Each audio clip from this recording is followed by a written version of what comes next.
guys, and welcome to another video today. This time for some more Assetto Corsa gameplay, and this is an AOR social we did in the Tatuus, and we're in qualifying right now, and this is our sort of first actual lap here in qualifying, and this was a very good experience. I think this is sort of like a test for us to see the interest for Assetto Corsa, like the GT3 one we did back at weeks ago. So here, I was looking forward to this race. I felt the Tatuus was actually probably one of the easiest cars to drive, in my opinion, on this game. But it has its challenges too when you set the car up, as I soon discovered. But in qualifying here, I'm running. I think what I did to the setup wise is I kind of tweaked the front wing, I think, to 10, and I ran 10.6 wings. That's the only thing I tweaked, and obviously the fuel. But we're coming to the end of the lap here, and this last corner was a pain in the arse around here. You can't turn and brake through there, and obviously on this game you can't really turn and brake anyway. Turning and braking up that corner is probably the worst thing you could do. But we're knocking a 44.3, which is not too bad. It gets us into P4 in the session. But I wasn't going to leave it there. We eventually fell down the order to P6. So I decided to go for another run towards the end, and I left it really late in the session. So with the last sort of minute to go, I went for another lap. So everything was on this lap. Just had to really push it as hard as I could. So into turn 1 now, in 4th gear, getting a decent run through there, not taking too much of the exit curb. Down into second gear, into the second corner, down into second gear, hugging the inside line, trying to get my throttle as quick as possible, which we do, not running it too wide. Yellow flag's out, now down it into third for the left-hander, trying to keep on the track too and not running it too wide. And we're up by 2 and a bit tenths here as we head into this left-hander. Really hard sometimes when the tyres are overheating, but we keep it flat. And now into the last corner now, pushing as hard at the rears, trying to step out a little bit here, but we're keeping it very tight on the inside in 3rd gear. And here we come to the line. It's been a pretty good lap so far. Our best was a 44.0 in practice, and across the line here, it's going to be another 44.0. So really good pace for me. It wasn't our best lap, our personal best lap, but I was very happy with 44.0. But that put us, I think it was P4. I think it was on the grid. I believe it was. So cutting P6 actually on the grid. So I actually wasn't. It was very close though. It was very close to being P4, I think. Here we go, revving for 5 red lights. This is going to be race 1 of this social race, and we are lights out and away we go. We get a pretty good start, a bit of oversteer, a bit of track, gets a really meh start, and then I think someone on the left hand side, who's that? I think that might be Burnout, I think it is. No, it's Jammy. It's Jammy 370. He gets past us, and he squeezes us on the inside, so I had nowhere to go. And now into the second corner, now down in second gear, giving the guy up the inside, I think that was actually Chirac on our inside. And look at that, absolute just chaos in front of us. Now that was actually Jammy 360 got past us, and that's Chirac there who just got past us there. So we're down, up into P5 actually after that sort of chaotic start. Chirac made a really good recovery, but now heading into this last corner now, and Jammy 360 did a really good job there, being in P3. I think the instant between there you saw earlier was between Burnout and Jammy 370, I believe. But now Trek sizing up Jammy 370 into turn 1, and he gets to move down. Yes, he does. He gets to the end of the inside. So at this point, I was like, I need to sort of capitalise on that, and these two battling, and we were keeping very close. And heading into the second corner now, just trying. Jammy goes a little bit deep there, and he runs it really wide, and he nearly loses it there. So luckily he didn't lose it, but I'm just trying to put him in a little bit of pressure, so he knows that I'm there. But generally, I think our pace was actually pretty good, considering that I haven't played this game much and still very new to the wheel. My consistency did lack a little bit, and this is something that I learned throughout this whole race, was that we have the initial pace over 1 lap. We have a really good pace in qualifying trim. But I never did a long distance, not even on Project Cars 2. So I was always doing sort of 5 lappers, and every sort of 5, 6, 7. I can do like sort of 10 laps in a row consistently without spinning on Project Cars 2. But on this game, I've never done like that sort of amount of laps really. And there goes Jammy, spins there, and we get into P4. Yeah, we get into P4. But as I was saying, I never really did long distances on this game. I've always done. The most I've done is like 34, which is what we did, I think it was 18, 19, which we did on the GT3 race. So really it's kind of a new experience there, where I'm still learning to be consistent and understanding how to be consistent, really. Before this race, however, we were able to actually change our our setup before, so we didn't run low fuel, which is really ideal for us. So we could race properly like we did, like we couldn't do in the GT3 race. But still in P4 right now. We're up behind, I think that's Gio, who's made a mistake, a little bit of contact. I think it was Jeremy 370, who was the guy who span earlier. And we've got Burnout all over our rear end, who's actually a lap down, and he wanted a little bit of fun, a bit of fun. So we let him. We continued battling away with him as well. So it kept me under pressure a little bit, which is good to see. Actually, I think in some ways it's actually quite a benefit because so you really get into sort of the use of the conditions of being under pressure. On something we have so much more control on the wheel is the best thing possible. So it was good to have that pressure on me, so I had to keep consistent as much as I could. So but these races were I had to learn a lot in these races, and arguably that is the key idea here, is that we just need to learn a lot, and consistency will come in time. It was there in the GT3 race we did a couple of weeks ago, but in these cars and in general, consistency, we haven't been able to go over sort of 20 laps of being consistent in a race. We've only done sort of 17, 18 in a row on this game, and on Project Cars about the same. So it's something that we need to learn, and our pace on one lap is very good. It's pretty spot on. It's close to being at the front with the fastest guys that I've been able to race against with fastest guys. So I think that shows that we're making the improvement over the weeks. We've been making that improvement. So in some ways, I've been pretty happy with the pace that I've had, but it's all going to be down to consistency, particularly when we get into league racing as well, which will be very soon. Will be league racing as well. So here by lap 9, we're just we're improving every single lap. The fuel's wearing off a little bit. We put in 40, I think it was 45 litres. I think it's the maximum these cars can hold, and it's a little bit too much fuel. I didn't know how much it could put in, so I just put in the full amount at 44.3 that lap, and just continuing on, just doing a really superb job. Our pace was really good, consistent as well. We were really consistent, which I was surprised about. Track is a 43.7, so we're around about 6/10 off his best, so he was driving really well. But I believe in this race he was driving on the soft compound tyre. I was on the medium, and there goes Burnham. He's completely span. I think I let him have the inside there, but he's completely span off. But yeah, Track was on the soft tyre, I was on the medium. I felt the medium was probably the best tyre to run on. I didn't actually have a clue really, but I did qualifying, and in quality I could feel that soft wasn't the best tyre for the race, because I felt it was always kind of a bit oversteery for me after sort of 3-4 laps. So I decided to go with the medium tyre, and the medium tyre wasn't that much difference in general really in a race situation. Obviously soft is really good on one lap, but as the soft got worn, I think generally the medium was on the same sort of pace as the soft. So, and there we go, first mistake of the race, we spin, and yeah, that is really annoying, lap 12, and that shows a little bit, that last corner is a pain in the arse. I couldn't even get it running again because I was on the grass, and something again I'm not very used to on this game is that the grass is very sticky, and you can really struggle to get it off, and there you go, just spinning again and again and again and dripping down the order.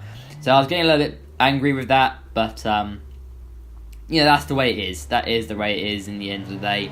That's racing for you, and again, just learning all the time. But a small mistake like that, the last corner where you turn and brake and you spin, that's something that you have to take on the chin at the end of the day, and we've just got to move on. And in this race I just kept moving on, and I kept driving, because the more driving I do, the better, and the more I get used to it. And this game is very new to me. It isn't anything that I know. As we get up to P5, after someone was actually in the pit, I think it was Jeremy 360, and it's, for me, it's more of an experience thing to do, racing in this situation. But as I was saying, I hope we can actually have a league going on this game. I really think we can, as we now up to P4. As we get past, I think it was Seppel, yes it was. So I think generally the driving in this game, the feeling you get when you drive is absolutely fantastic. It's very enjoyable. So we lose the rear slightly into that last corner again. So that last corner is a pain. You have to really straight line brake into that corner, otherwise you're going to spin. And if you do that consistently, it's going to be something that comes over time. I think I played under a day worth of this game, so it shows how much little time we've actually had on this game. But generally, things really were picking up. And then that happens. You spin again. I took too much inside curb, I believe, and it cut my car out. And generally, because the tyres had pretty much gone off their best within 19 laps, we started struggling But once again, as I keep saying in this video, it is just generally experience. I'm not used to the tyre model in this game either. It's the way the tyres wear and the feeling of the tyre wearing. I'm not really used to that either, particularly in a light car like this. But again, it's just you learn it over time, and it's going to get better with more driving. And in the end of the day, I hope we can go league racing again as we lose the rear end again. So small mistakes. I think a lapse of concentration as well. Generally, I could use this as an excuse. I was pretty tired on this race. I had a long day, so yeah, not really in the groove a bit. And I think I'm sort of getting bored, because for me, when I get bored and I'm on my own doing nothing and then there's no one fighting, it's not as fun, and I couldn't keep the concentration up. So as I was all alone because of my own mistakes, yeah, it got a bit boring.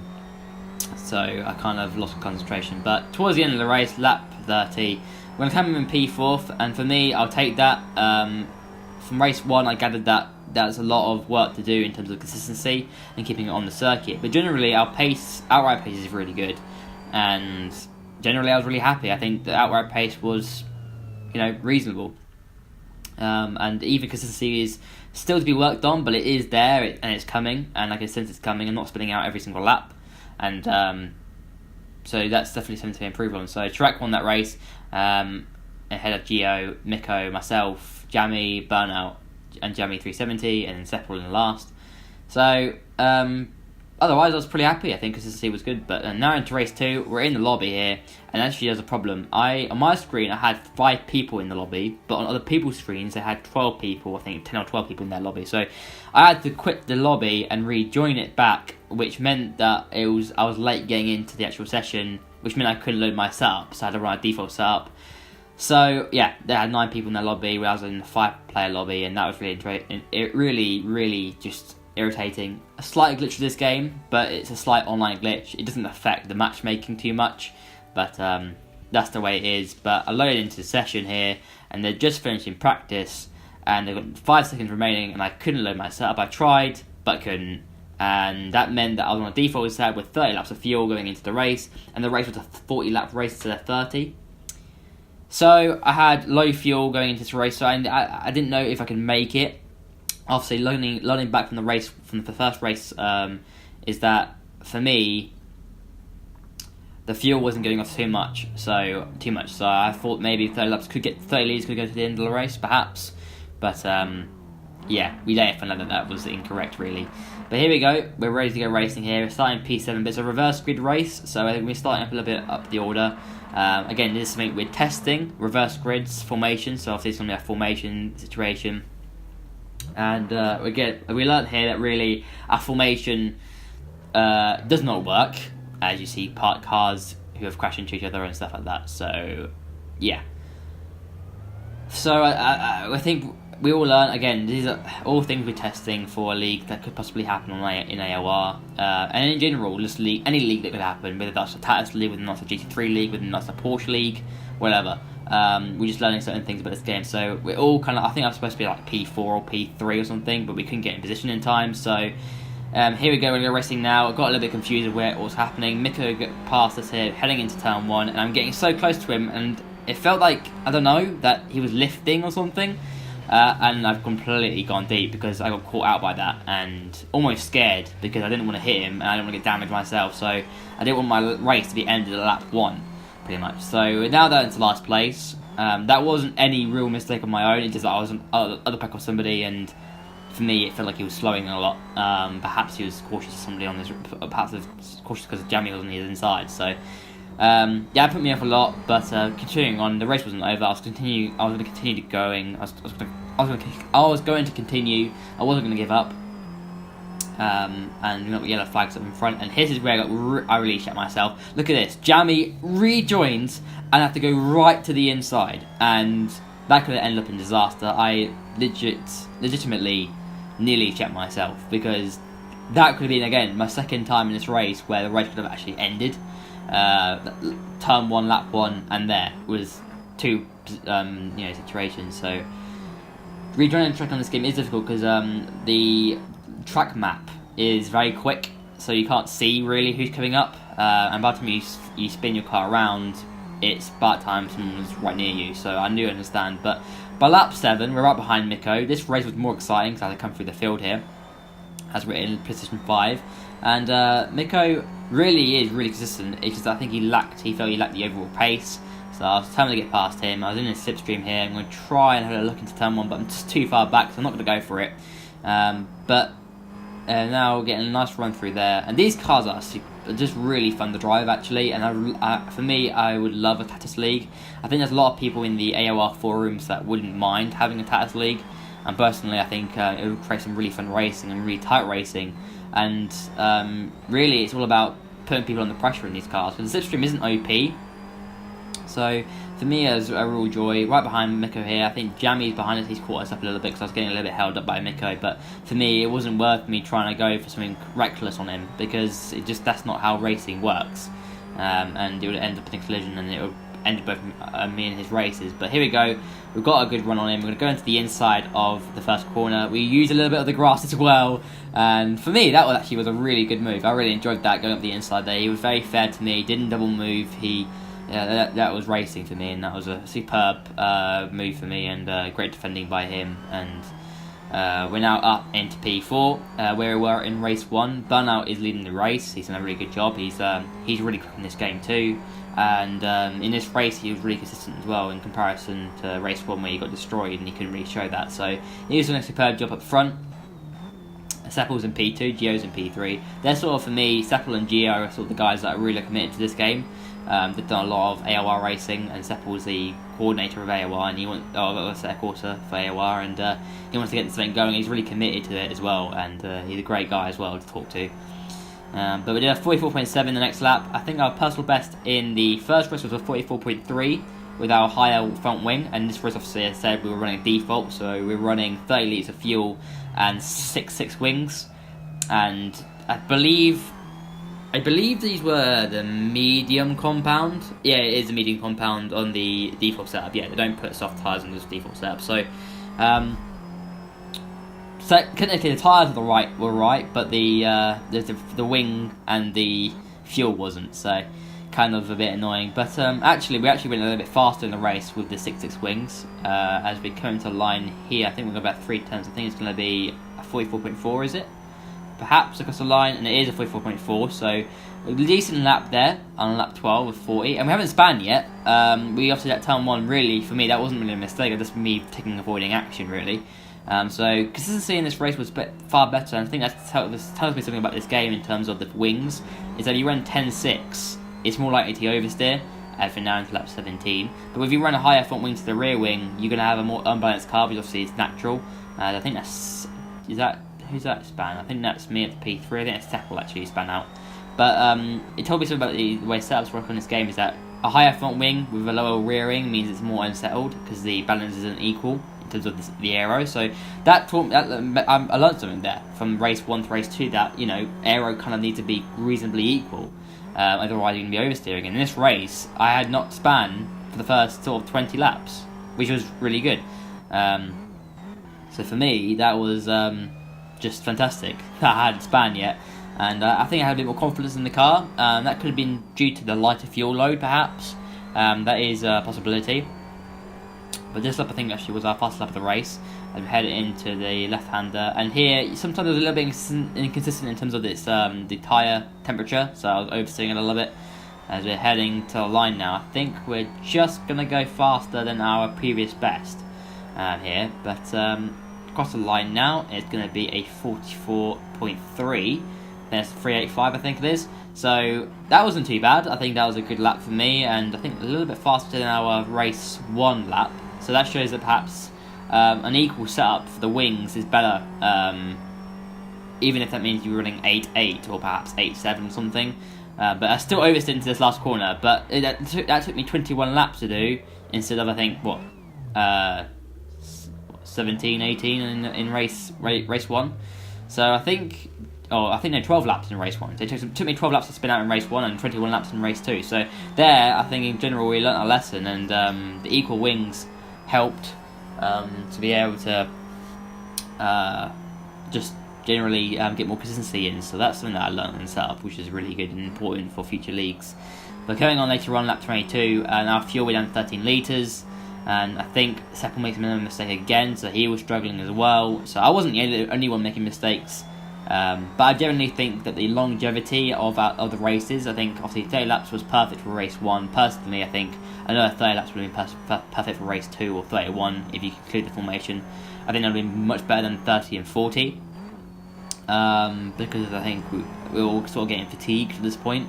And here, look, fatigue, talk about fatigue, that was what you call a lapse of concentration again. That wasn't me making a mistake.